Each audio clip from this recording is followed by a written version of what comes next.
Music by DJ Guddu राज।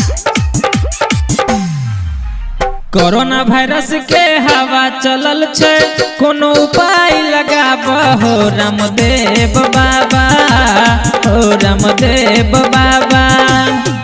हाँ, corona virus के हवा चलल छे, कोनो उपाय लगाबहो रामदेव बाबा, हो रामदेव बाबा।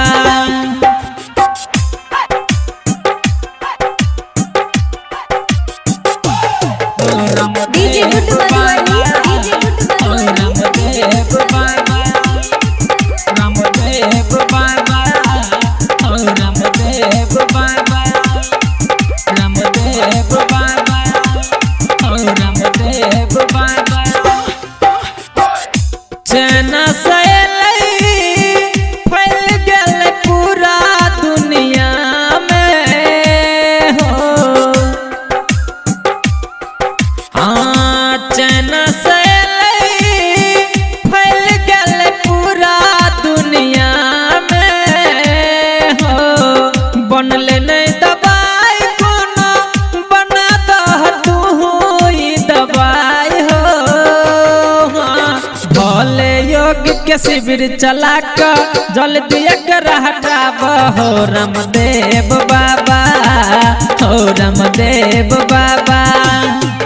हाँ, कोरोना वायरस के हवा चलल छे, कोनो उपाय लगाबहो रामदेव बाबा, हो रामदेव बाबा, हो रामदेव बाबा। म्यूजिक बाय डीजे गुड्डू राज। सगरो दुनिया में मचा दिल कई हो हल चल हो। हाँ, सगरो दुनिया में मचा दिल कई हो हल चल हो। लोग के जान जाय छे, देख लो बाबा पल पल हो।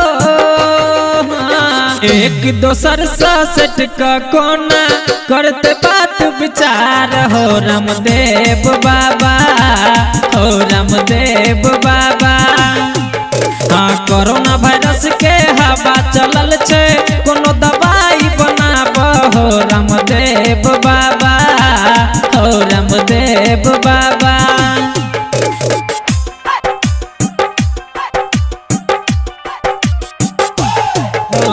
DJ Guddu Madhubani, DJ Guddu Madhubani. रामदेव बाबा, रामदेव बाबा, हो रामदेव बाबा, रामदेव बाबा, हो रामदेव बाबा।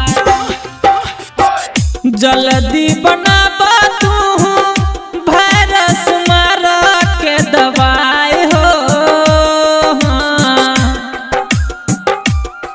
हाँ, जल्दी बनाबा तू वायरस मारा के दवाई हो।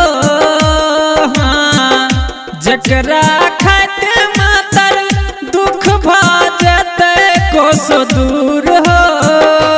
हाँ, संतोष ढाली ज्ञानू यादव कहे छ गीत सुनाई हो रामदेव बाबा, हो रामदेव बाबा।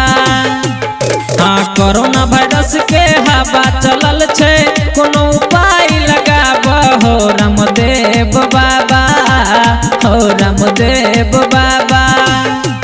हाँ, कोरोना वायरस के हवा चलल छे, कोनो दवाई बनाबहो रामदेव बाबा, हो रामदेव बाबा, रामदेव बाबा।